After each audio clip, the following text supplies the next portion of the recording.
Hi, folks. Robert Quigley here, Washington, D.C., the Money Pit Group. On the road to the White House. Today, we're going to make a couple of videos, and we're going to talk about some of the basics of an Quigley administration. First, we're going to lay out in the first video the flavor, nature, and structure of a Quigley administration. What is this run to the White House all about? Well, let's step back in history a little bit and address one of the biggest problems in American politics. That can be described essentially as tribal warfare. Now, if we look back over the great history of the United States, what we discover is in the mid-1800s, a very large Irish population had immigrated to the United States. If we look further back in history, we see that there was a very robust competition between the folks on the right side of the British Isles, what we would call England and Scotland, and folks on the left side of the British Isles is what we might call Ireland, Northern Ireland. When the Irish came to America in the mid-1800s, like all new immigrants, they had felt that they were starting their lives from the bottom. Of course, most came with few to no resources. Most came with few to no contacts. So basically what they had to sell was their labor. And then, of course, in those days, good educations were even harder to come by than what one would imagine today. So essentially, the new immigrants in America during that entire 50-year immigration period of the Irish coming to America were essentially going to wind up workers. And the folks of the day, they felt as though the best way to get in ahead in America, they took a shortcut, it would almost seem, looking back in history, and that was they would band together and they would form political groups, and then through elected offices, they would get some of that particular group's members into citywide positions, into statewide positions, and they would improve the lot of their family and friends. That's a very general description of the history in this time period of America. If one wants a more detailed history, you can look at New York City, Tammany Hall, New York State politics, for example, Boston politics. We can look at what happened from the 1850s up through Al Smith, up through John Kennedy, and you can see very clearly group politics playing out. Now, this is a problem when you think about it, because this legacy of ethnic identity, cultural identity, group identity has come to dominate American politics, and this has evolved as time has passed. We've gotten to the point where African Americans have come to their own through African American group politics and the election of Barack Obama, for example. In recent times, it's female group politics. Oh my gosh, Hillary Clinton is running for the White House. I hope you're getting the taste of what I'm trying to say. We've had racial groups, ethnic groups, geographical groups, gender groups. All of these people have sort of fallen into this trap of group politics, and they've drawn on members of those groups for votes, essentially, to get into the White House. And the idea being that if one of their members gets into the White House, well, lo and behold, all of those members are going to be that much better off in society. Well, I got to tell you, folks, this is not the 1800s anymore. This is not the 1900s. We are electing the wrong people to the White House. These are highly skilled technical jobs. The United States federal government has hundreds of thousands of civil servant employees. It's a massive organization. We talk about the United States military. The numbers can be looked up, but the precise numbers are not important here. But let's just say at the height of the Cold War, we had 2 to 3 million uniformed military personnel in the Army, Navy, Air Force, Marines, etc. This is a massive organization. Okay, it's an organization that accounts for 22% of the U.S. economy. So the people who need to run for president and the people who need to fill these extremely important roles need to be fantastic leaders. They need to be superb organizers. They need to understand how and when to serve the interest of everybody in the American society.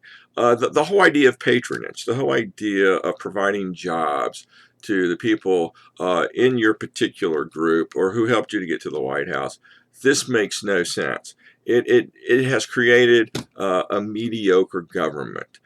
So this is where we've been, and here is where we are. So what's the real goal, or what should be the goal of any president coming into office, and what's going to be our number one goal? My number one goal in the White House in the first 4 years is to create 30 million new successful entrepreneurs in America. We want people to be independent and self-supporting. We do not want people dependent upon the government. We do not want people idling at home with a ton of skills, ideas, and effort wasting away because they can't find the appropriate opportunity for themselves in life. We need to reach across all ethnic groups, all races, both genders, all ages. We need to build the entrepreneurial class in America. It made us great once, it kept us great for hundreds of years, and it is going to continue to make this country the beacon for all others to follow. So to say it again, and you can never say it enough, the goal here is to strengthen real, true economic freedom and independence. We can talk about political freedom all day. And, you can say that, everybody in America is politically free. Everyone's got a voting right. All of that is great, fine, and dandy. But if you're not capable of taking care of yourself and your family, it doesn't matter. It absolutely doesn't matter. And this is why we see more than half of the American population not voting.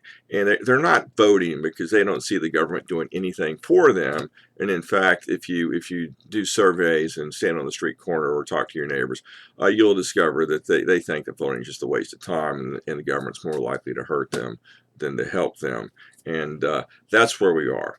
The Quigley administration is going to beef up the number of entrepreneurs in this country. And if you think about 30 million new entrepreneurs, those 30 million entrepreneurs are going to provide economic support either through full-time or part-time jobs or direct support to, probably another, 30 or 60 million people around them. So the impact of the Quigley administration is going to be above all other administrations in the American history, and for many, many to come.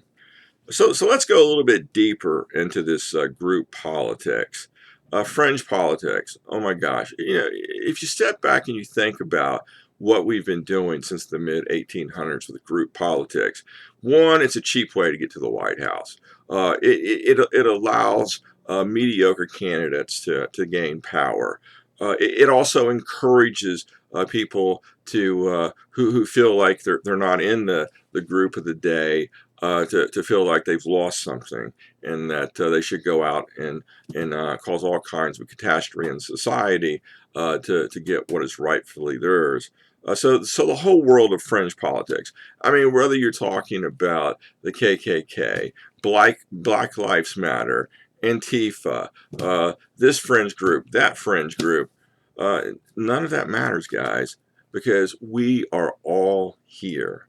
We are living in this place and in this time, and whether we realize it or not, whether we like it or not, uh, this is the family of Americans that exist in 2022. So you better look at your neighbor, whether you like him or not, and you better say, hey, man, how can we make our block a better place today than it was yesterday? How can we make our community better today than it was yesterday? And by the way, does Miss Smith or Mr. Smith down the road here, who's 70 years old, who has no family member, shouldn't we check in and make sure that they're okay? Or hey, this single mom down here with 2 or 3 kids, she's obviously struggling. Should we walk over and see if that family's okay, and if we can be of some help, etc. Everybody's here, okay? There is no inclusion and there is no exclusion. We are the family. We are the group, and it's our collective success that is going to make or break America. So there shouldn't be. So we should not do things to encourage fringe politics. Everybody's got a place at my table, and I expect everybody to show up at my table. All right, so let's go a little bit deeper. Unlike all previous administrations, we're going to discover that my administration is going to be filled with entrepreneurial talent. There will not be one single career politician in my cabinet or in my list of 4,000 political jobs or senior level jobs that a president is responsible to fill at the beginning of each administration. So again, not looking for career politicians. I want the best and the brightest entrepreneurs across American public and private businesses. I don't care if the business is a small coffee shop, or if you're Apple or Facebook or Amazon or any company in between. The people I'm looking for to work in these 4,000 positions are people who have started from rags and they've moved to success and they've done it themselves. I want entrepreneurs. I'm going to populate the senior levels of the federal government with entrepreneurs of all shapes and sizes, colors and ages, and we are going to use our entrepreneurial talent, and we're going to solve problems. This is the goal of the Quigley administration. We are here to solve problems. We're going to be known as the most entrepreneurial generation in history.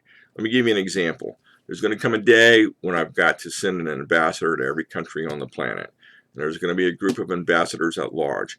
I guarantee you, every one of those ambassadors will have a proven track record of entrepreneurial success.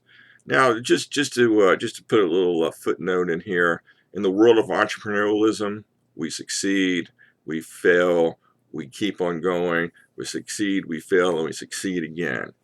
That's the life of an entrepreneur.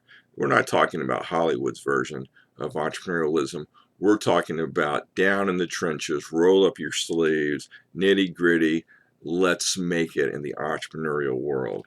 These are the people I want. They're going to be the American ambassadors. They're going to populate the top of the federal government. So like I say, tribal politics has no place in the Quigley administration. My cabinet's going to be a who's who of entrepreneurial talent.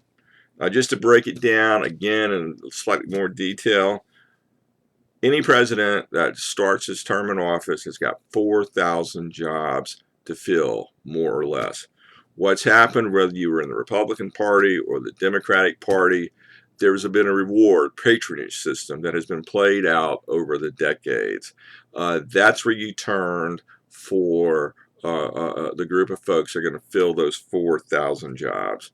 In the Quigley administration, it is not going to be like that. The cabinet has 24 positions plus the vice president. There are 15 department heads, 9 other members of the cabinet.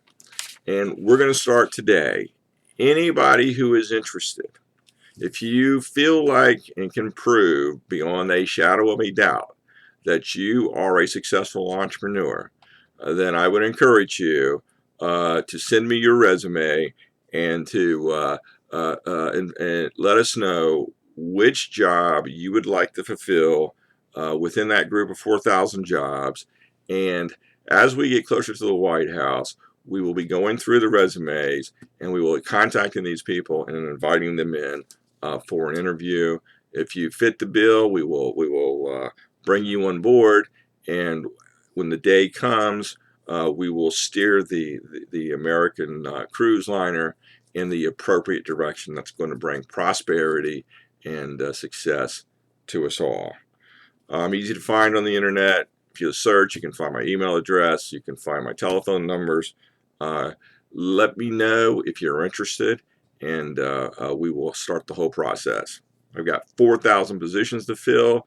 If you got to be an independent, but of course, if you're an independent, that means you've probably been Republican at one time in your life. You've probably been a Democrat at one time in your life. But we're not looking for tribal politics. We're looking for people that are Class A, top grade problem solvers. If you haven't subscribed to the channel, click the subscribe button, put your comments below, join the conversation. Tell me where I'm right, tell me where I'm wrong. Happy to hear from you. Until we meet again, all the best.